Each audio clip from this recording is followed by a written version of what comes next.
In a world where first impressions can make or break careers, where split-second decisions determine destinies, and where the smallest details hold the power to transform lives forever, one young woman discovered that sometimes the most unexpected encounters happen in the most ordinary places.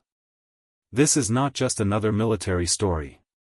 This is not just another tale of recognition or reward. This is the extraordinary true account of how a simple food service job, a hidden piece of personal history, and one general's keen observation created a moment that would echo through the halls of the Pentagon and change military protocol forever. What started as just another day serving meals in a military dining facility would become a story that challenges everything we think we know about second chances, hidden talents, and the power of seeing beyond the surface. Because sometimes, the most remarkable people are hiding in plain sight, serving food with the same dedication they once served their country, waiting for someone to notice what others chose to overlook. This is that story. This is how Maria Santos went from invisible to unforgettable in the span of a single conversation.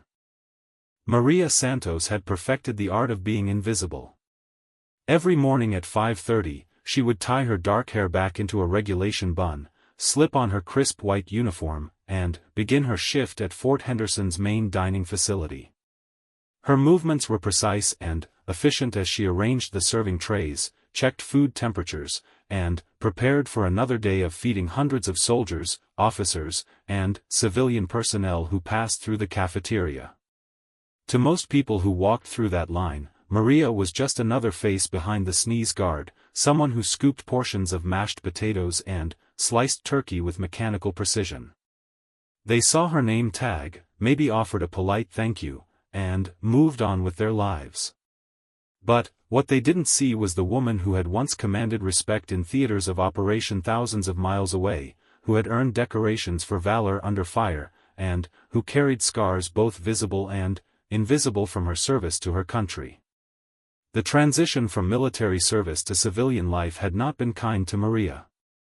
After 12 years in the army, including 3 tours in Afghanistan as a combat medic, she had returned to a country that seemed foreign to her. The skills that had made her invaluable in a war zone felt useless in the civilian job market.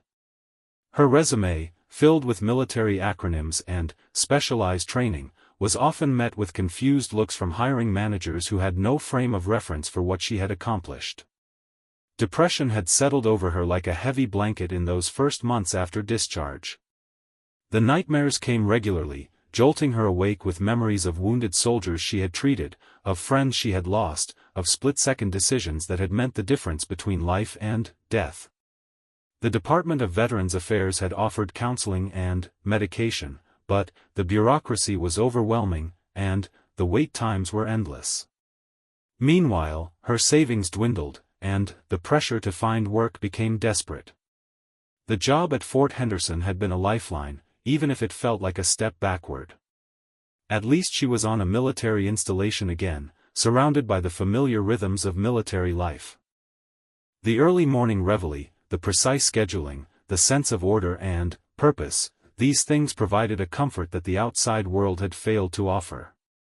But it was also a constant reminder of what she had been versus what she had become. Her supervisor, Mrs. Patterson, was a kind woman in her 50s who had worked in military dining facilities for over 20 years. She had hired Maria without asking too many questions about her background, perhaps sensing that there was more to this quiet, efficient worker than met the eye. Maria was grateful for the non-intrusive approach. She wasn't ready to talk about her past, wasn't ready to explain why someone with her experience was content to serve food instead of saving lives. The work itself was mindless in a way that Maria found therapeutic. There was something soothing about the repetitive motions, the predictable routine, the simple goal of ensuring that everyone who came through the line left with a hot, nutritious meal. It was a form of service, she told herself, even if it felt insignificant compared to the life and death decisions she had once made on a daily basis. Her co-workers were a mixed group of military spouses, retirees, and local civilians who needed steady work with good benefits. Most were friendly enough, but Maria kept to herself, eating lunch alone and declining invitations to after-work gatherings. She had built walls around herself, protective barriers that kept her safe from having to explain her story or confront the complicated emotions that came with her new reality. The customers who came through the line were equally diverse.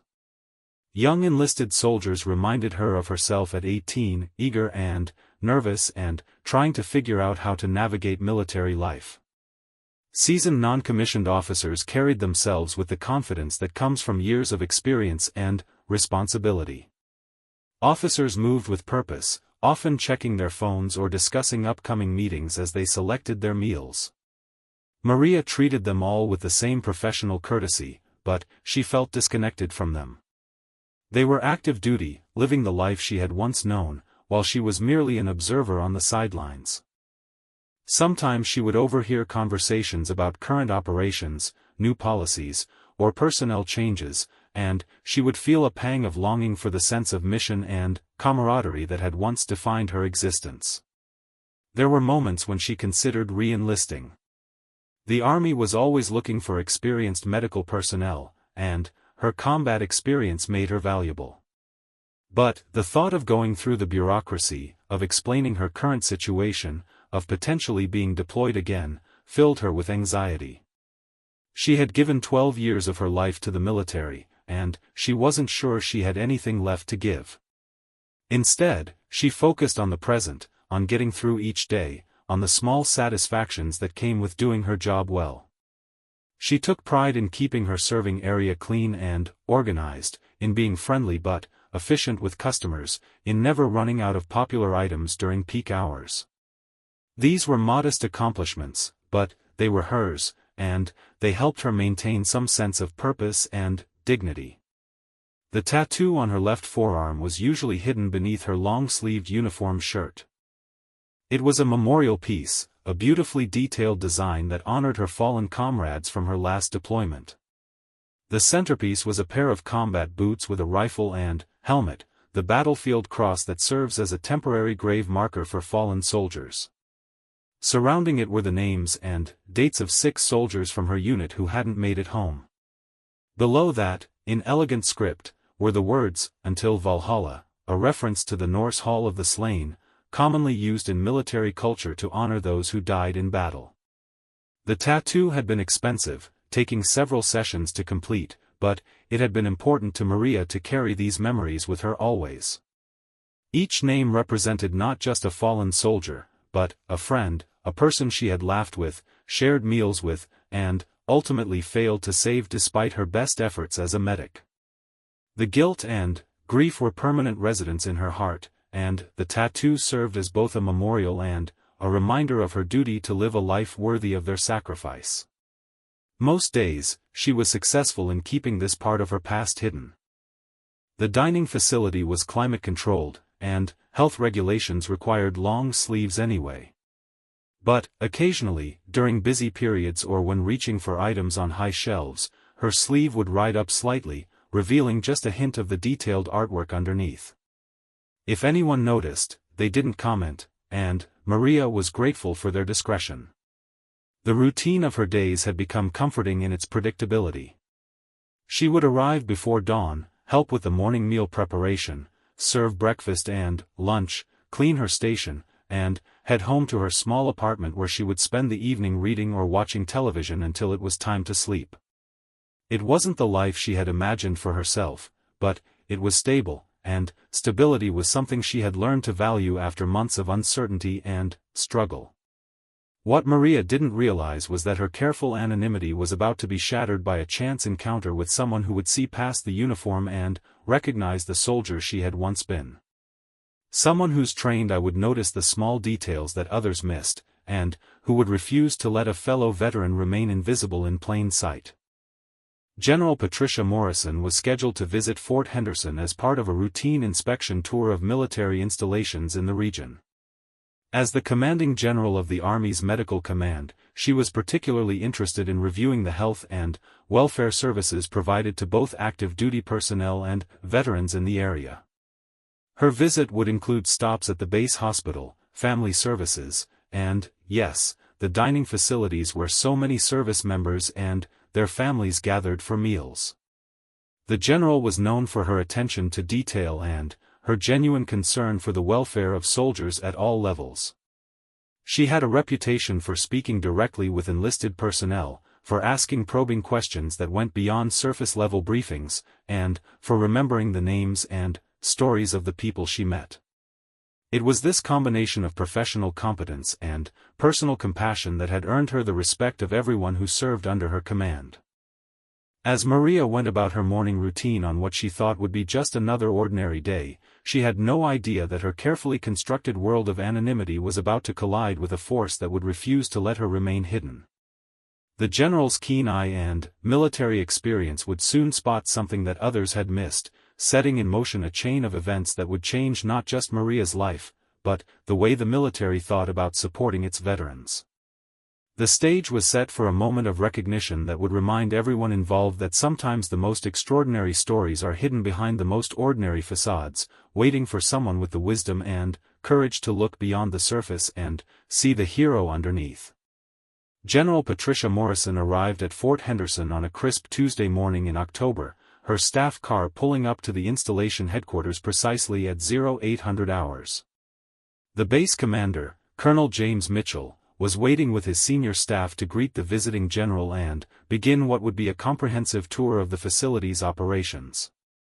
General Morrison was known throughout the Army Medical Command for her thorough inspections and her genuine interest in the welfare of soldiers and veterans at every level of service.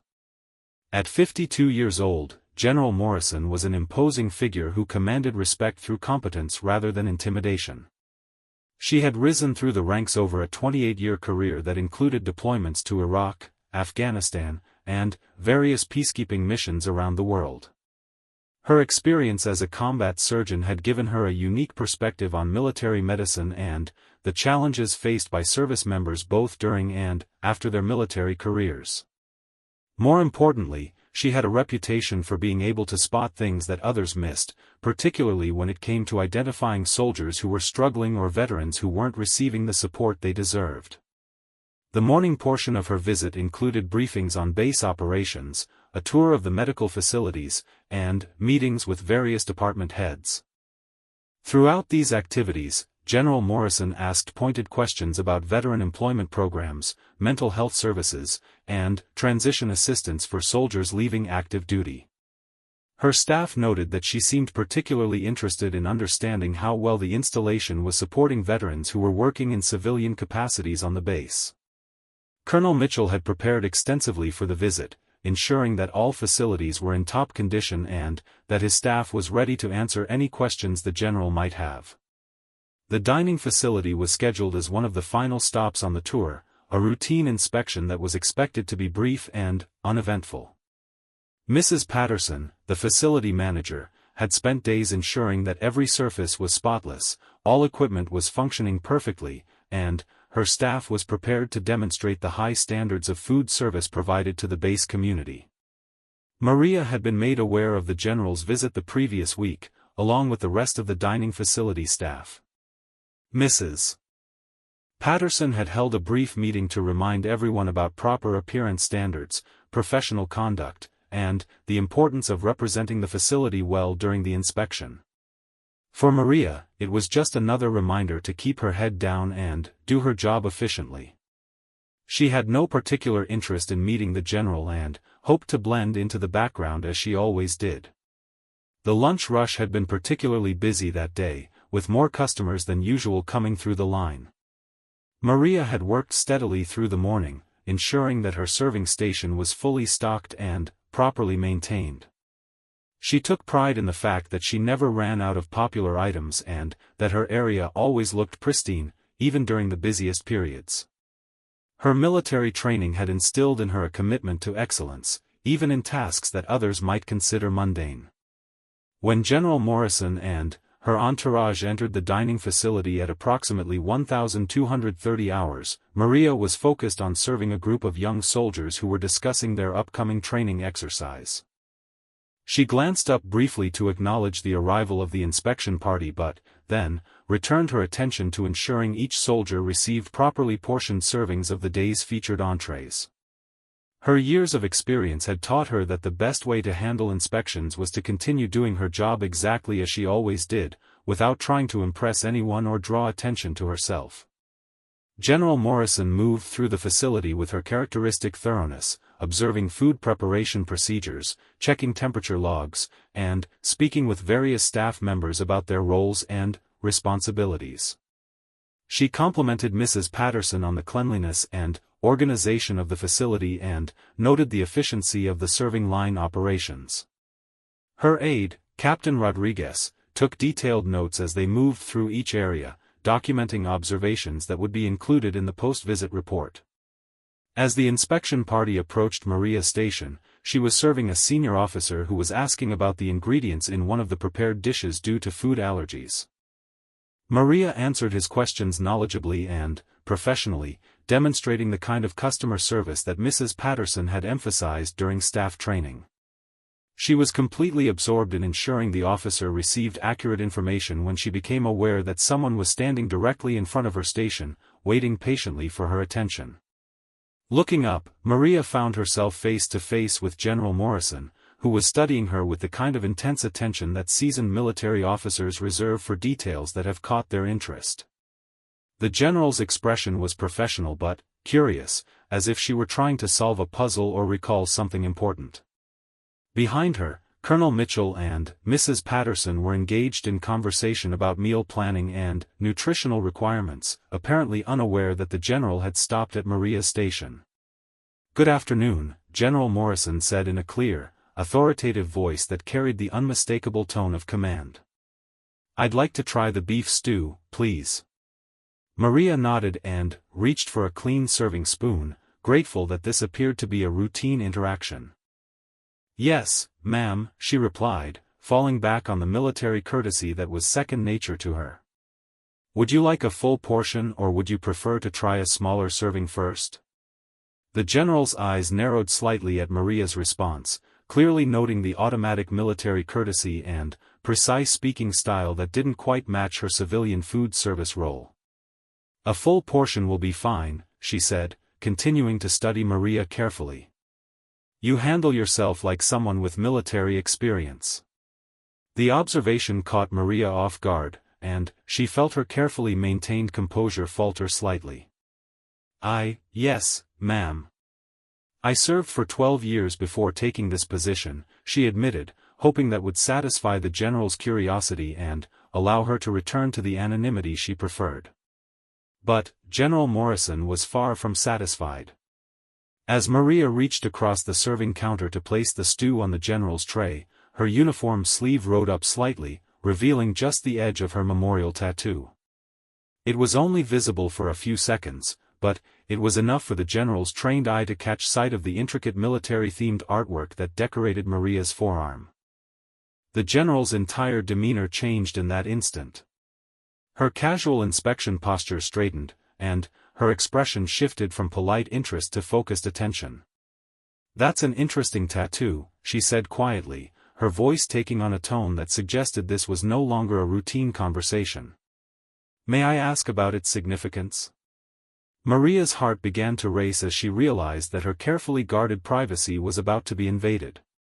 She glanced around nervously, noting that several other staff members and customers were within earshot of the conversation.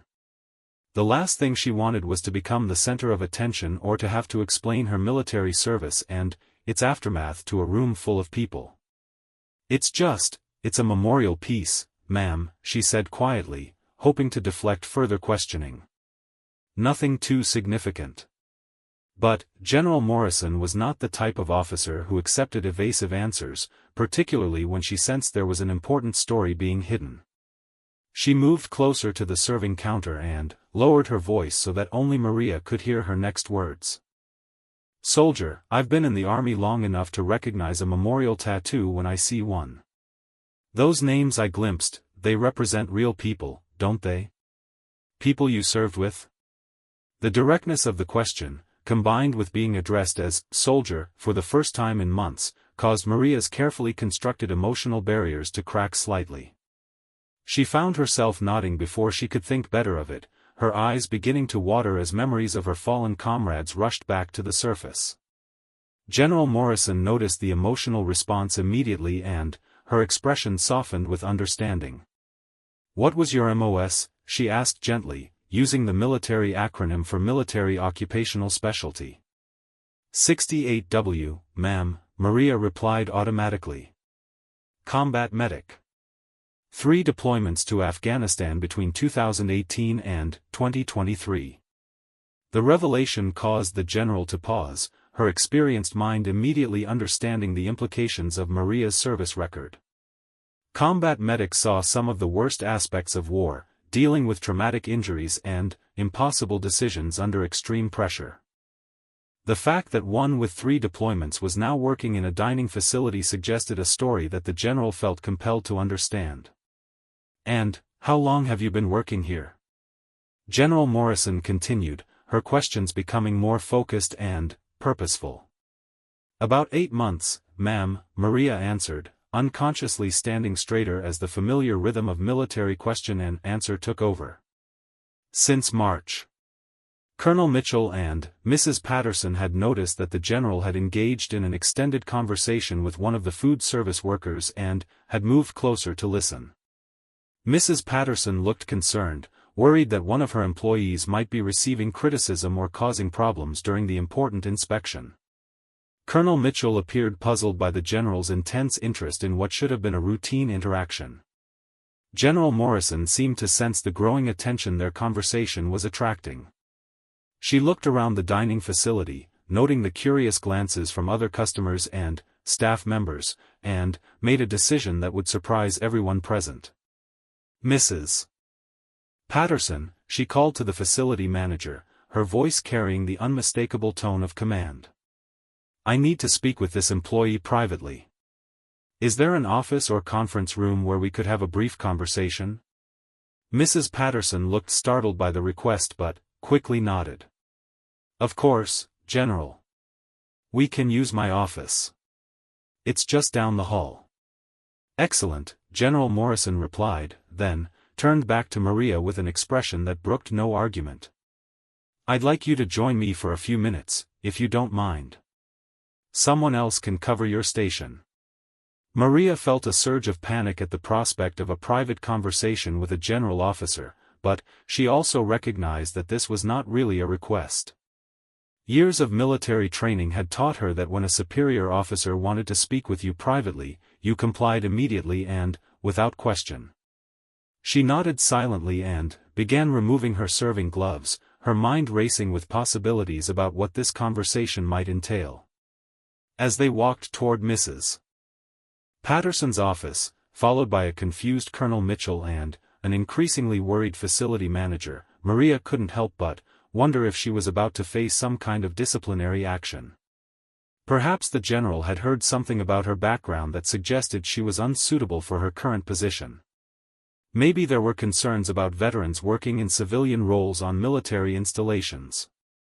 What she couldn't have anticipated was that General Morrison had already begun formulating a plan that would not only change Maria's life but also serve as a catalyst for broader changes in how the military supported its veterans. The general's keen eye had spotted something that others had missed, a highly skilled and experienced soldier who was underutilized and possibly struggling with issues that the system should have addressed months ago. The private conversation that was about to take place would reveal truths that had been hidden for too long and set in motion events that would remind everyone involved that veterans are valuable assets whose skills and experiences should never be wasted, regardless of the circumstances that led them to their current situations. Mrs. Patterson's office was a modest space decorated with certificates of appreciation, photos from various dining facility events, and a collection of coffee mugs from military installations around the world.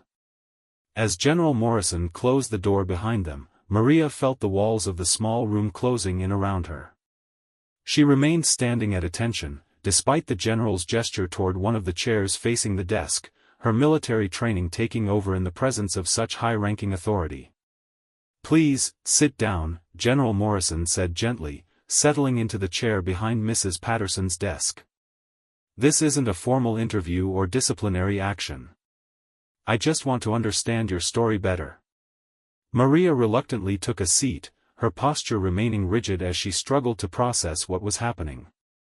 In all her months working at the dining facility, she had successfully avoided drawing attention to herself, and now she was face to face with a general who seemed determined to uncover the very things she had been trying to keep hidden.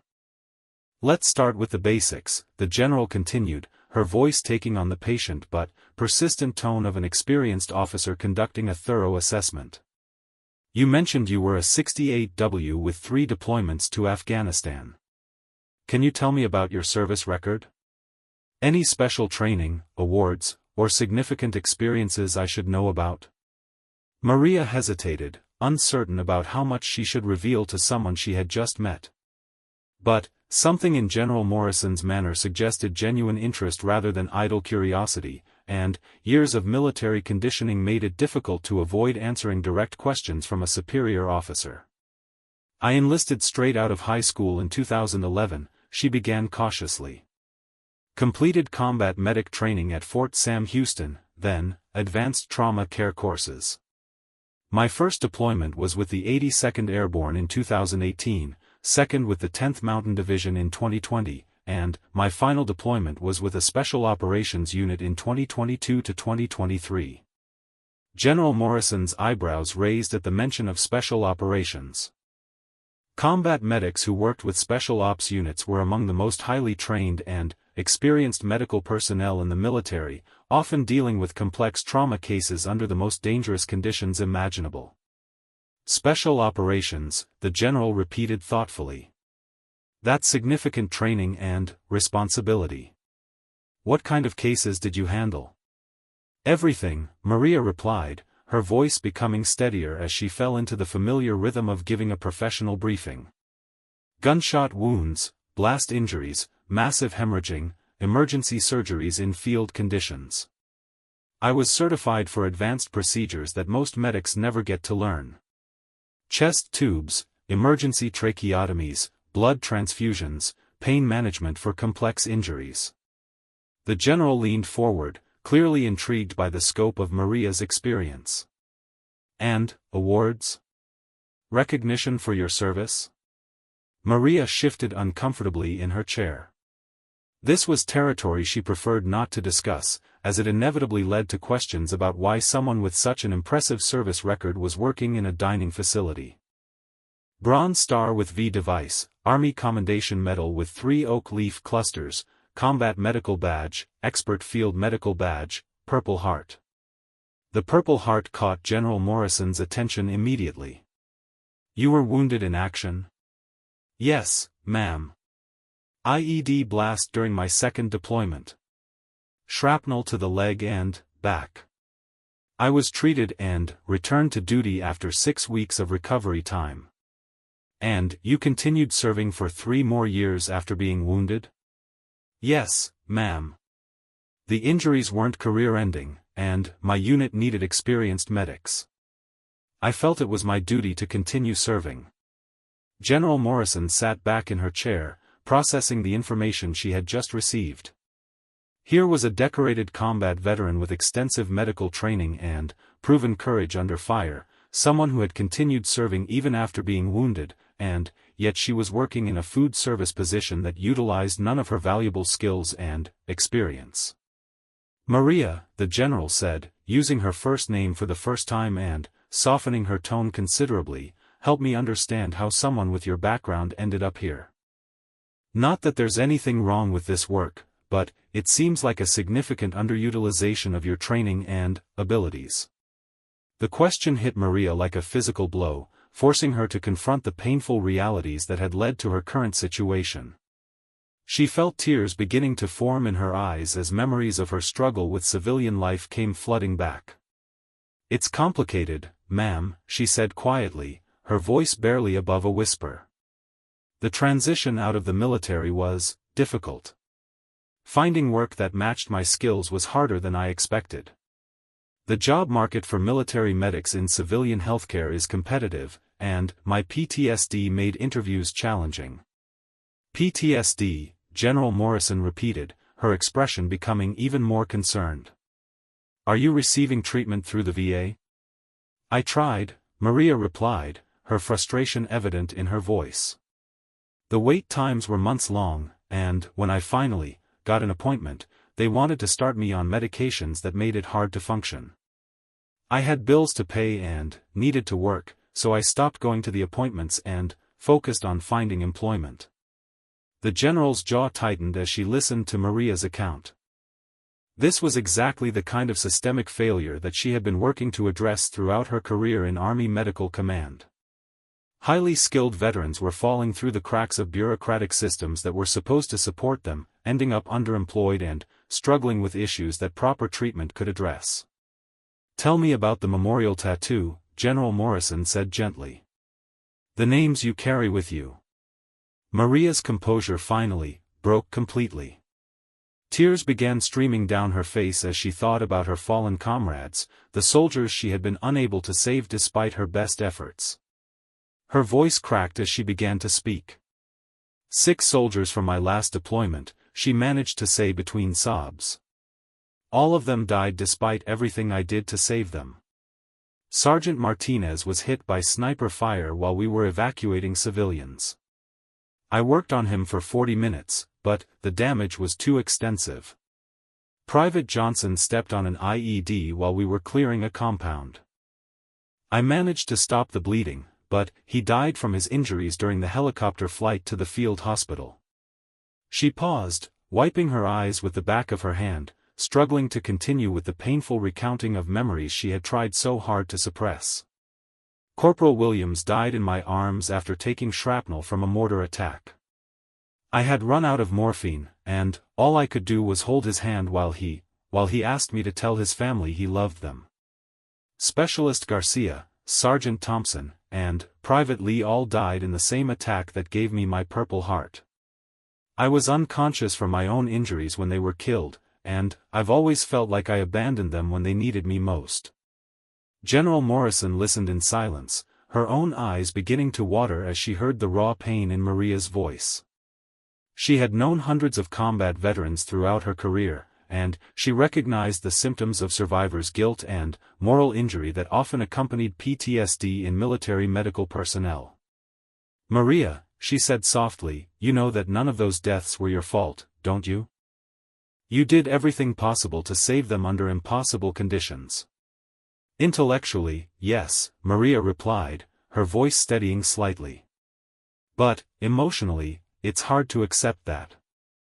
Every day I wake up and they don't, and I can't help but think there was something more I could have done, some procedure I missed, some way I could have saved just one more of them."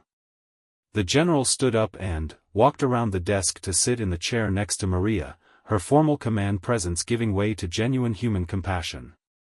"That guilt you're carrying is not yours to bear alone. Those soldiers died because they were in a war zone facing an enemy that wanted to kill them, not because you failed them.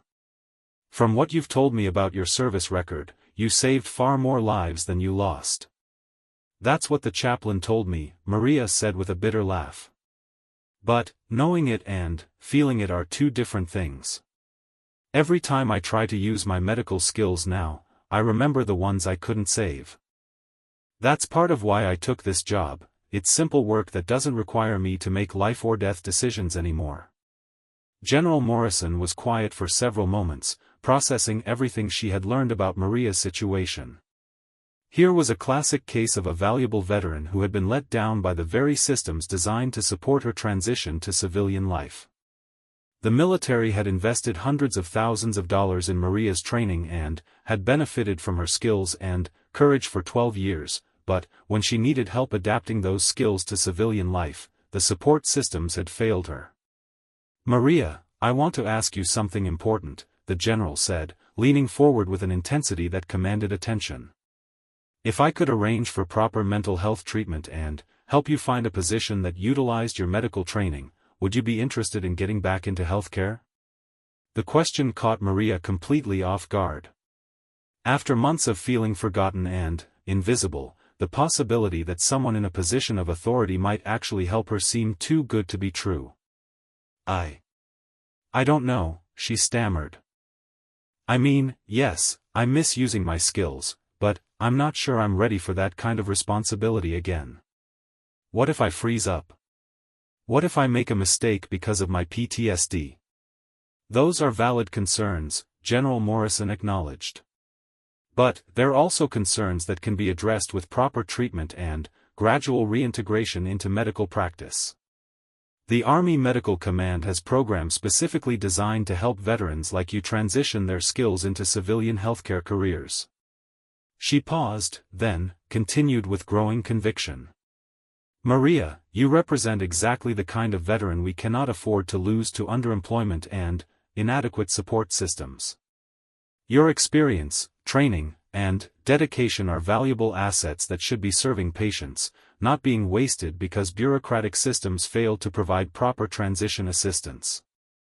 Maria felt a spark of hope beginning to kindle in her chest for the first time in months. The idea that someone believed her skills were still valuable, that her experience could still make a difference, was both terrifying and exhilarating. What would that involve? She asked cautiously. First, we get you connected with proper mental health services through a program I personally oversee, General Morrison explained. No waiting lists, no bureaucratic delays. These are counselors who specialize in combat trauma and moral injury, people who understand what you've been through. Second, we look at certification programs that would allow you to use your military medical training in civilian healthcare settings. Emergency room technician, surgical assistant, trauma coordinator, there are multiple paths forward. The general's voice took on a tone of firm determination.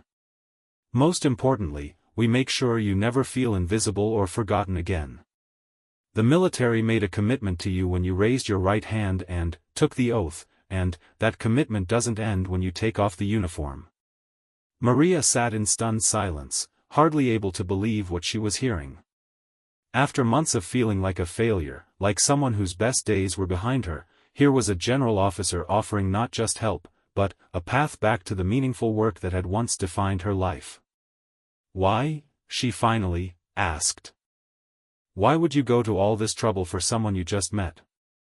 General Morrison smiled for the first time since their conversation began. Because, soldier, I recognize talent and dedication when I see it. And, because I've learned that sometimes the most important part of leadership is knowing when to help someone remember who they really are underneath the circumstances they're currently facing.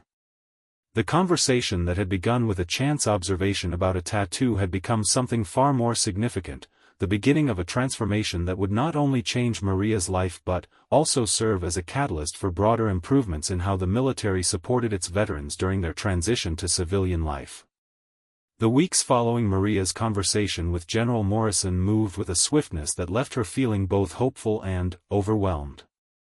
True to her word, the general had immediately set in motion a series of interventions that began to address the systemic failures that had led to Maria's underemployment and struggle with civilian transition. Within 48 hours of their meeting, Maria received a phone call from Dr. Sarah Chen, a clinical psychologist who specialized in combat trauma and worked with a treatment program that General Morrison personally supported. Unlike her previous experiences with VA mental health services, this call resulted in an appointment scheduled for the following week, with no waiting list and no bureaucratic obstacles. Mrs. Patterson had been remarkably understanding about Maria's need for time off to attend medical appointments. After a brief conversation with General Morrison following their meeting, the facility manager had gained a new appreciation for Maria's background and the challenges she was facing. Rather than viewing the medical appointments as an inconvenience, Mrs. Patterson began actively supporting Maria's treatment process, often asking how things were progressing and offering flexible scheduling to accommodate therapy sessions. Maria's first session with Dr. Chen took place in a comfortable office that felt more like a living room than a clinical setting. Dr.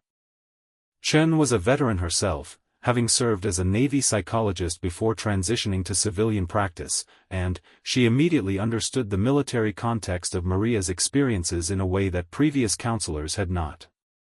The first thing I want you to understand, Dr. Chen said during their initial session, is that what you're experiencing is not weakness or failure. Combat PTSD, survivor's guilt, and moral injury are normal responses to abnormal situations. You've been trying to carry an enormous emotional burden by yourself, and it's no wonder you've been struggling. The treatment approach was comprehensive and tailored specifically to Maria's needs. Rather than immediately prescribing medications that might affect her ability to work, Dr. Chen began with trauma-focused therapy techniques designed to help Maria process her combat experiences and develop healthier coping mechanisms. They worked together to identify the specific triggers that activated Maria's PTSD symptoms and develop strategies for managing them. One of the most powerful aspects of the therapy was addressing Maria's survivor's guilt directly. Dr. Chen helped her understand that the guilt she felt about surviving when her comrades didn't was a common experience among combat veterans, particularly those in medical roles who felt responsible for saving lives. The reality, Dr. Chen explained during one of their sessions, is that you were working in an environment where death was a constant presence despite your best efforts. The fact that you saved many lives doesn't diminish the tragedy of the ones you couldn't save, but it also doesn't make you responsible for deaths that occurred due to the inherent dangers of combat. Through a therapeutic technique called moral injury counseling, Maria began to separate her professional performance as a medic from the outcomes that were beyond her control. She learned to recognize that doing her best under impossible circumstances was all that could reasonably be expected, and that the deaths of her comrades were tragedies of war rather than personal failures. The therapy sessions also included practical components designed to help Maria rebuild confidence in her medical abilities. Dr. Chen worked with her to identify specific scenarios that triggered anxiety about making medical decisions and gradually exposed her to similar situations in controlled, low-stress environments. This process helped Maria realize that her fundamental medical knowledge and instincts were still intact, despite her emotional struggles. Meanwhile, General Morrison had been working behind the scenes to identify career opportunities that would allow Maria to utilize her medical training while providing the support structure she needed during her recovery process. Through her connections in Army Medical Command, the general had learned about a program at Fort Henderson's base hospital that was specifically designed to help military medics transition into civilian healthcare roles. The program, called the Military to Civilian Healthcare Bridge, was a relatively new initiative that provided additional certification training for veterans with military medical experience. Participants could earn credentials as emergency medical technicians, surgical technologists, or trauma center specialists while receiving ongoing support for any transition-related challenges they might be facing. When General Morrison contacted Maria about the program, she was initially hesitant to commit to something that would require her to leave the relative safety of her food service position. The therapy sessions had helped her understand her PTSD better, but the idea of returning to medical work still felt overwhelming. "I understand your concerns," General Morrison said during a follow-up phone call. "But I want you to consider this program because it's specifically designed for people in your situation. You wouldn't be thrown back into high-stress medical situations immediately. Instead, you'd start with basic responsibilities and gradually take on more complex tasks as you rebuild your confidence." The general's persuasive argument was supported by Dr. Chen, who believed that meaningful work utilizing Maria's skills and experience would be an important component of her recovery process. Avoidance of medical work might feel safer in the short term, the psychologist explained, but, in the long run, it could actually reinforce your trauma responses. Gradually re-engaging with medical practice in a supportive environment could be very therapeutic. After several weeks of consideration and continued therapy sessions, Maria decided to apply for the Healthcare Bridge program. The application process was straightforward, and her military medical background made her an ideal candidate. More importantly, the program coordinators were aware of her situation through General Morrison's involvement and were prepared to provide additional support as needed. Maria's last day working in the dining facility was both sad and celebratory. Mrs. Patterson organized a small farewell gathering with the other food service workers, many of whom had come to appreciate Maria's professionalism and dedication even though they had known little about her background. When Mrs. Patterson announced that Maria was leaving to pursue a career in healthcare, several of her co-workers expressed surprise and admiration for her qualifications. "I had no idea you had medical training," said Janet, one of the long-time employees. That's amazing that you're going to be helping people again." The comment struck Maria as particularly meaningful because it reminded her that her identity as a healer and helper was still intact, even though it had been temporarily obscured by her struggles with civilian transition. The Healthcare Bridge program began with 2 weeks of orientation and assessment designed to evaluate each participant's current knowledge and identify any areas that needed refresher training. For Maria, this process was both challenging and validating.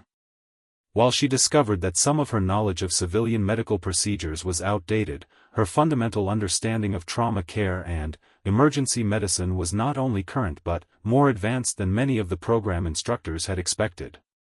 Dr. Rebecca Martinez, the program director, was particularly impressed with Maria's practical experience and problem-solving abilities.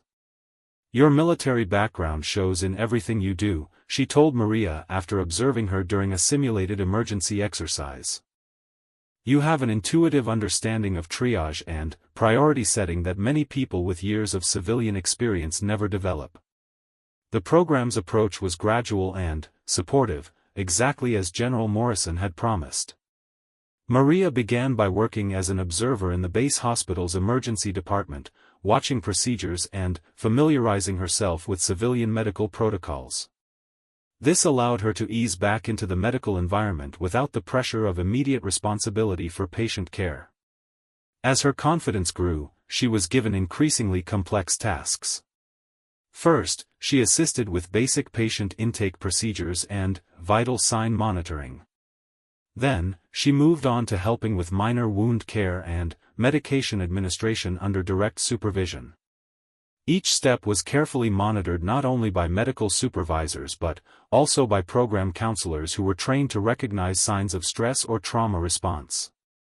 One of the most significant milestones came 6 weeks into the program when Maria successfully assisted with the treatment of a soldier who had been injured in a training accident. The patient had suffered multiple fractures and lacerations that required immediate stabilization, exactly the type of complex trauma case that had once triggered intense PTSD symptoms for Maria. As she worked alongside the emergency room team, Maria felt her old instincts and training taking over. Her hands moved with practiced precision as she helped control bleeding, monitor vital signs, and prepare the patient for surgery. When the immediate crisis was over and the patient had been stabilized, she realized that she had worked through the entire emergency without experiencing a panic attack or flashback. Dr. Martinez, who had been observing from nearby, approached Maria after the patient had been transferred to surgery. "How do you feel about what just happened?" she asked carefully. Maria took a deep breath, checking her emotional state before responding. "Good," she said with some surprise in her voice. "Really good, actually. It felt like I remembered who I used to be." "You didn't remember who you used to be," Dr. Martinez corrected gently. "You remembered who you still are. The skills and instincts that made you an excellent combat medic are still there. You just needed the right environment and support to access them again." The progress Maria made through the Healthcare Bridge program was remarkable, but it wasn't without challenges. There were still days when memories of her fallen comrades would surface unexpectedly, causing emotional reactions that required her to step away from patient care temporarily. The difference was that now she had a support system in place that understood these reactions and helped her work through them rather than avoiding them entirely. Dr. Chen continued to work with Maria throughout the program, helping her develop strategies for managing trauma responses in medical settings. They practiced grounding techniques that Maria could use if she felt overwhelmed during patient care, and they worked on reframing her understanding of medical mistakes and complications. "The goal isn't to eliminate all emotional responses to medical situations," Dr. Chen explained. "The goal is to manage those responses in a way that allows you to continue functioning effectively while acknowledging the reality of your experiences." General Morrison maintained regular contact throughout Maria's progress through the program, checking in periodically to ensure that the support systems were working effectively and that Maria was receiving the help she needed. More than just professional interest, the general had developed a personal investment in Maria's success that reflected her broader commitment to supporting veterans. During one of their conversations, General Morrison shared her own struggles with the transition from active combat roles to administrative positions. "Every military career involves multiple transitions," she said. "The key is recognizing that seeking help during those transitions is a sign of strength, not weakness. You're not the first soldier to struggle with these issues, and, unfortunately, you won't be the last.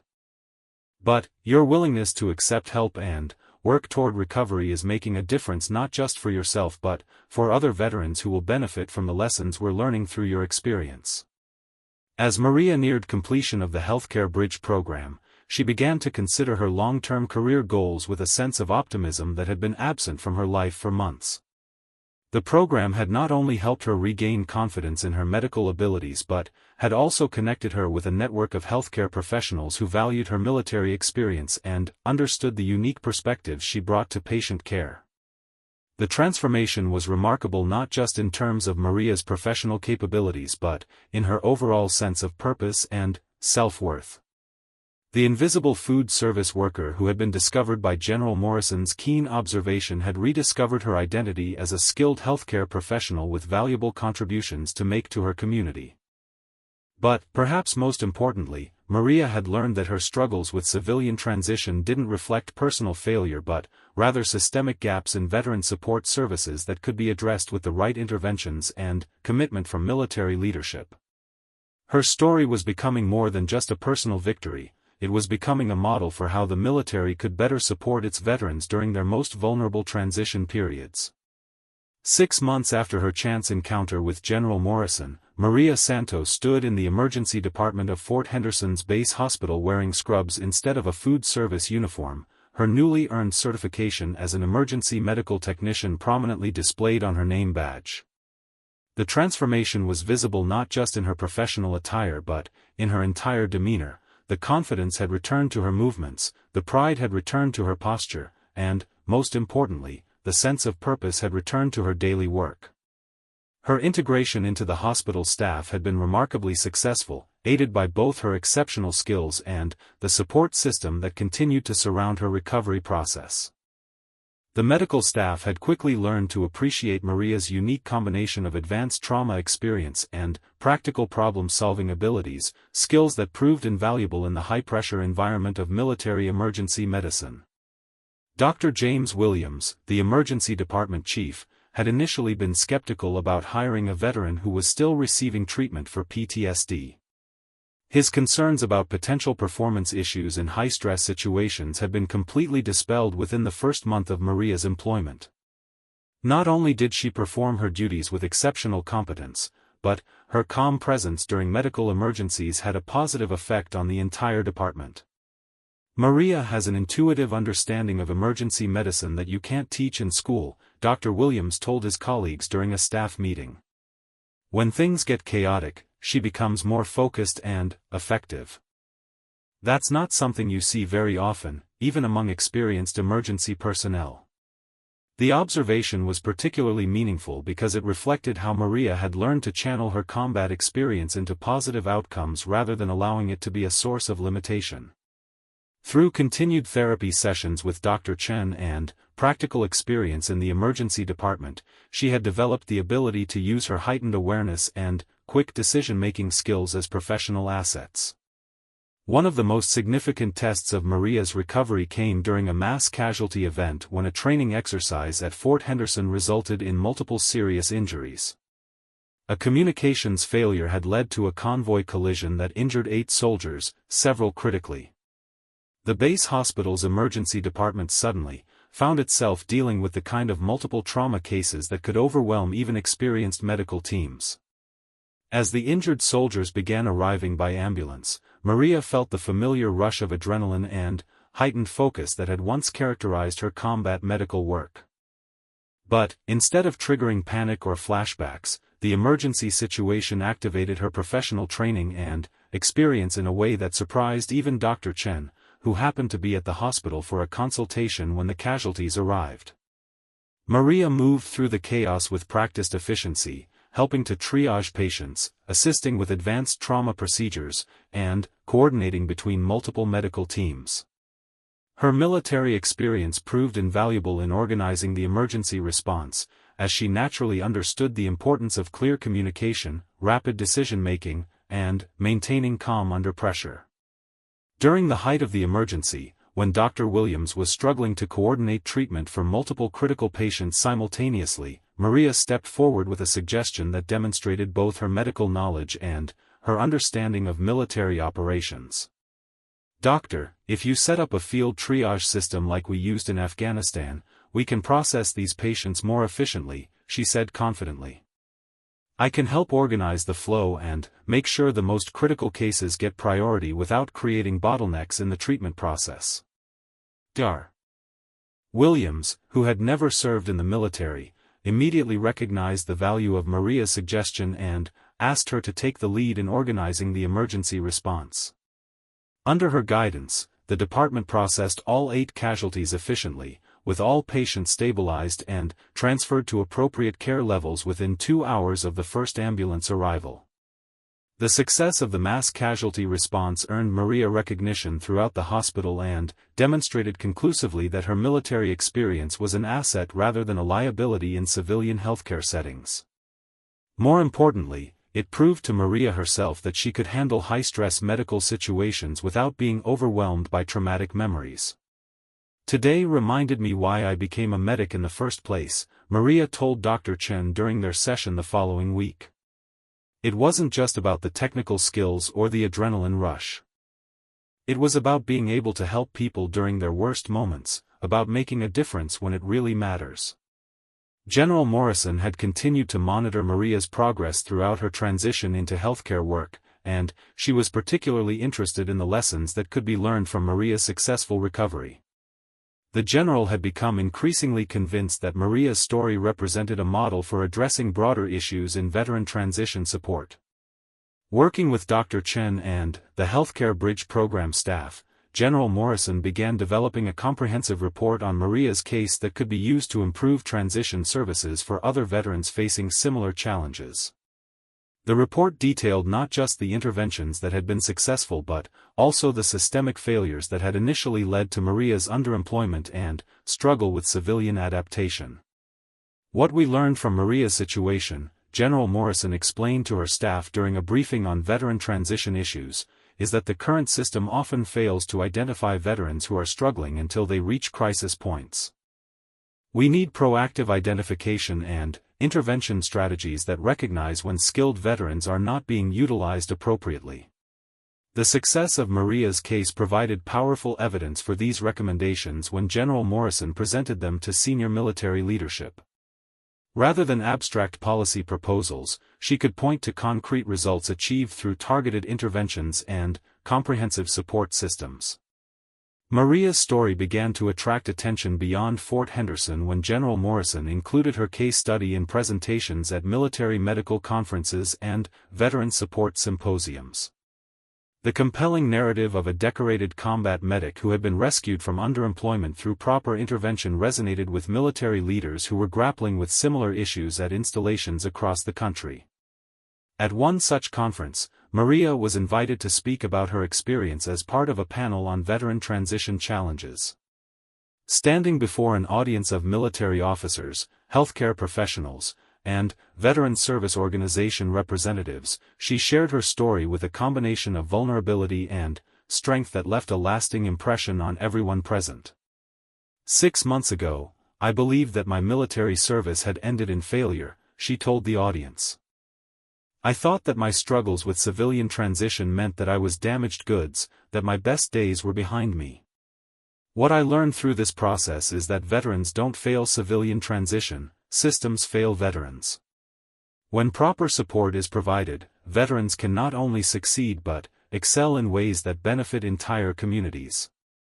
Her presentation included specific recommendations based on her personal experience, emphasizing the importance of early intervention, specialized mental health services, and career transition programs that recognize the value of military experience rather than treating it as an obstacle to overcome.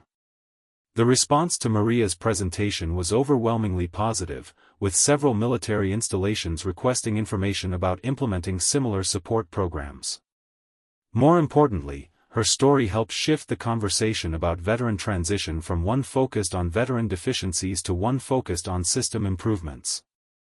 Dr. Chen, who had worked with many combat veterans throughout her career, was particularly struck by the broader implications of Maria's recovery.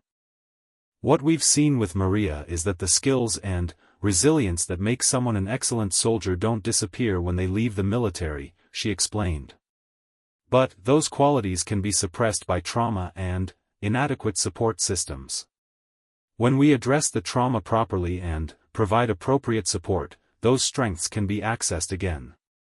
The success of Maria's case led to the expansion of the Healthcare Bridge program at Fort Henderson, with additional funding provided to serve more veterans seeking to transition their military medical experience into civilian healthcare careers.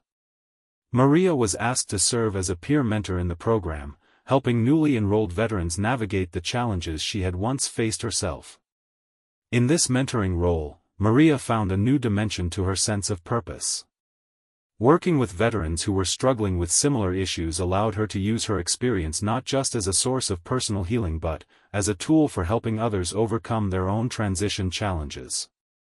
The most important thing I can tell new program participants, Maria would explain, is that where you are today doesn't determine where you'll be tomorrow. The skills that made you a good soldier are still there, even if they feel buried under trauma and frustration. With the right support and treatment, you can access those strengths again. 1 year after her conversation with General Morrison, Maria had become not just a successful emergency medical technician but a recognized advocate for veteran transition support. Her story had been featured in military publications, veteran service organization newsletters, and healthcare industry journals as an example of what was possible when comprehensive support systems were implemented effectively. The memorial tattoo on her forearm was still there, still carrying the names of her fallen comrades, but its meaning had evolved. Rather than serving primarily as a reminder of loss and guilt, it had become a symbol of honor and motivation. The memory of her fallen comrades now inspired her daily work helping other patients and supporting other veterans rather than paralyzing her with survivor's guilt. General Morrison, reflecting on the chain of events that had begun with her observation of Maria's tattoo, saw the broader implications for military leadership and veteran support. Leadership isn't just about making strategic decisions or managing large organizations, she would tell her staff. Sometimes it's about having the awareness to notice when someone needs help and the commitment to ensure they receive it. The general's intervention in Maria's situation had evolved into a systematic approach to identifying and supporting struggling veterans that was being implemented at military installations across the country. What had started as a personal response to one veteran's situation had become a model for institutional change. Maria's transformation from invisible food service worker to respected healthcare professional and veteran advocate demonstrated that with proper support, veterans could not only overcome transition challenges but become valuable contributors to their communities in ways that honored their service while building meaningful civilian careers. The story that had begun with a chance encounter in a dining facility had become a testament to the power of recognition, intervention, and comprehensive support. It proved that sometimes the most extraordinary outcomes begin with someone simply taking the time to notice and care about the person serving food, the individual behind the uniform, the veteran whose story deserved to be heard and whose potential deserved to be realized. Most importantly, it showed that no veteran should be left to struggle alone with transition challenges, and that the military's commitment to its service members shouldn't end when they take off the uniform but should continue until they find their place in the civilian world, using their skills and experience to serve their communities in new ways while honoring the memory of those who didn't make it home.